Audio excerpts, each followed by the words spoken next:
नमस्कार मित्रांनो, अभ्यासवाणी या चॅनलवर तुमचं स्वागत आहे. अभ्यासवाणी रोज अभ्यास रोज प्रगती.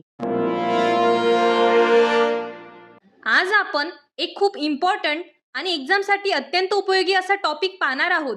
फायनान्स कमिशन ऑफ इंडिया म्हणजे वित्त आयोग. मित्रांनो, एक साधा प्रश्न, केंद्र सरकार जे टॅक्स कलेक्ट करते ते राज्यांना कसे वाटले जातात? कोण ठरवतं की महाराष्ट्र, कर्नाटक, बिहार यांना किती हिस्सा मिळणार? कारण प्रत्येक राज्याची गरज वेगळी असते. काही राज्य विकसित असतात, काही अजून विकासाच्या टप्प्यात असतात.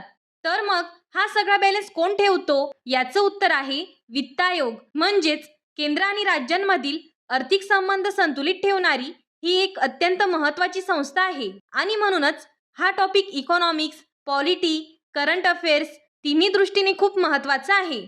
आता आपण या वित्त आयोगाचा घटनात्मक आधार पाहणार आहोत. भारतीय संविधानातील कलम 280 नुसार राष्ट्रपती वित्त आयोगाची स्थापना करतात. विशेष म्हणजे हा आयोग दर 5 वर्षांनी तयार केला जातो. पण जर गरज वाटली तर राष्ट्रपती यापूर्वीही तो स्थापन करू शकतात. म्हणजेच वित्त आयोग हा कायमस्वरूपी नसून तो वेळोवेळी तयार होणारा आयोग आहे. यामुळे सरकारला बदलत्या आर्थिक परिस्थितीनुसार नवीन शिफारसी मिळतात आणि केंद्र राज्य आर्थिक संबंध संतुलित ठेवता येतात. त्यामुळे एक गोष्ट लक्षात ठेवा, कलम 280 म्हणजे वित्त आयोग असतो. तर चला आता आपण वित्त आयोगाचे स्वरूप समजून घेऊया. वित्त आयोग ही एक स्वतंत्र म्हणजे इंडिपेंडंट आणि अर्धन्यायिक म्हणजे क्वासी ज्युडिशियल संस्था आहे. स्वतंत्र म्हणजे काय? तर बघा, स्वतंत्र म्हणजे हा आयोग पूर्णपणे सरकारच्या नियंत्रणाखाली असतो. तो आपल्या निर्णयांमध्ये निष्पक्ष राहण्याचा प्रयत्न करतो. आणि अर्धन्यायिक म्हणजे हा आयोग विविध आर्थिक बाबींचा विचार करून तर्कशुद्ध आणि न्याय शिफारसी देतो. म्हणजेच तो थेट न्यायालय नाही, पण त्याच्या कामात न्यायालयासारखी निष्पक्षता आणि विचार पद्धती असते. म्हणूनच वित्त आयोगाच्या शिफारसींना खूप महत्त्व दिलं जातं. एक्झामसाठी एक लाईन लक्षात ठेवा, फायनान्स कमिशन बरोबर independent plus quasi judicial body. आता आपण वित्त आयोगाची रचना समजून घेऊया. तर बघा, वित्त आयोगात एकूण 4 सदस्य आणि एक अध्यक्ष असतो. म्हणजेच एकूण 5 सदस्यांची टीम हा आयोग तयार करतो.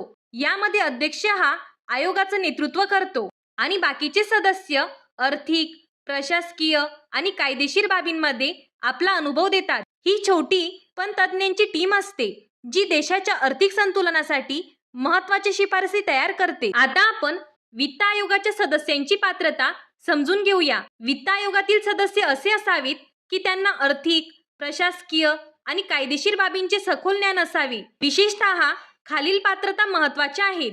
सदस्य असा असावा की तो सर्वोच्च न्यायालय किंवा उच्च न्यायालयाचा न्यायाधीश होण्यास पात्र असावा. त्याला वित्तीय किंवा प्रशासकीय कामाचा अनुभव असावा. त्याच्याकडे अर्थशास्त्राचे सखोल ज्ञान असावे आणि सरकारी खात्यातील आर्थिक व्यवहारांचा अनुभव असावा. म्हणजेच हा आयोग साध्या लोकांचा नसून विविध क्षेत्रातील तज्ज्ञ लोकांचा बनलेला असतो. आता आपण वित्त आयोगाची सर्वात महत्त्वाची गोष्ट पाहूया, त्याची कार्ये. वित्त आयोगाचं मुख्य काम म्हणजे केंद्र आणि राज्यांमधील आर्थिक संबंध संतुलित ठेवणे. सर्वप्रथम करांची वाटप म्हणजे टॅक्स डिस्ट्रीब्युशन. केंद्र सरकार जे कर गोळा करते त्या निव्वळ कर उत्पन्नाचे केंद्र आणि राज्यांमध्ये वाटप करणे. आणि फक्त एवढंच नाही, तर राज्यांना मिळालेल्या वाट्याचं राज्यांमध्ये योग्य वितरण कसं करायचं हेही वित्त आयोग ठरवतो. आता पुढचं महत्त्वाचं काम, अनुदानाचे नियम. भारताच्या एकत्रित निधीतून राज्यांना दिल्या जाणाऱ्या अनुदानाचे नियम ठरवणे. म्हणजेच ज्या राज्यांना आर्थिक मदतीची गरज आहे त्यांना किती आणि कशा प्रकारे मदत द्यायची हे आयोग ठरवतो. पुढे स्थानिक स्वराज्य संस्थांना मदत, पंचायत आणि नगरपालिका यांना निधी मिळावा यासाठी राज्यांच्या निधीत वाढ करण्याबाबत शिफारस करणे. म्हणजेच गाव पातळीपासून शहरांपर्यंत विकासासाठी आर्थिक मदत मिळावी याची काळजी वित्त आयोग घेतो. आणि शेवटी राष्ट्रपतींकडून दिलेली इतर कामे. राष्ट्रपती जे काही विषय वित्त आयोगाकडे पाठवतात त्या सर्व विषयांवर आयोग सल्ला देतो. थोडक्यात एक लाईन लक्षात ठेवा, finance commission is equal to tax distribution plus grants plus local bodies plus advisory role.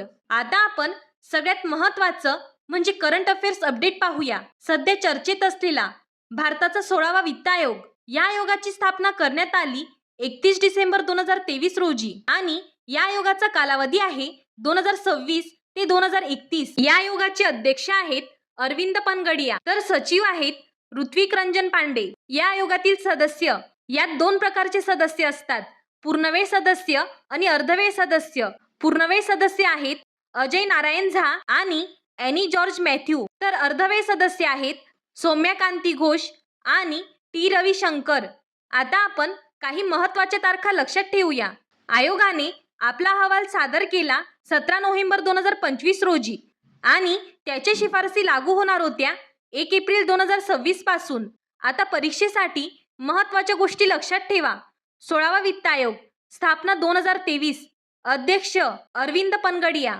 अंमलबजावणी 1 एप्रिल 2026. तर बघा मित्रांनो, हा टॉपिक करंट अफेअर्समध्ये अत्यंत महत्त्वाचा आहे आणि एक्झाममध्ये येण्याची शक्यता खूप जास्त आहे. थोडक्यात बघा, वित्त आयोग हा केंद्र आणि राज्यांमधील आर्थिक संतुलन राखणारा सर्वात महत्त्वाचा दुवा आहे आणि म्हणूनच हा टॉपिक इकॉनॉमिक्स, पॉलिटी आणि करंट अफेअर्स या तिन्ही दृष्टीने अत्यंत महत्त्वाचा आहे.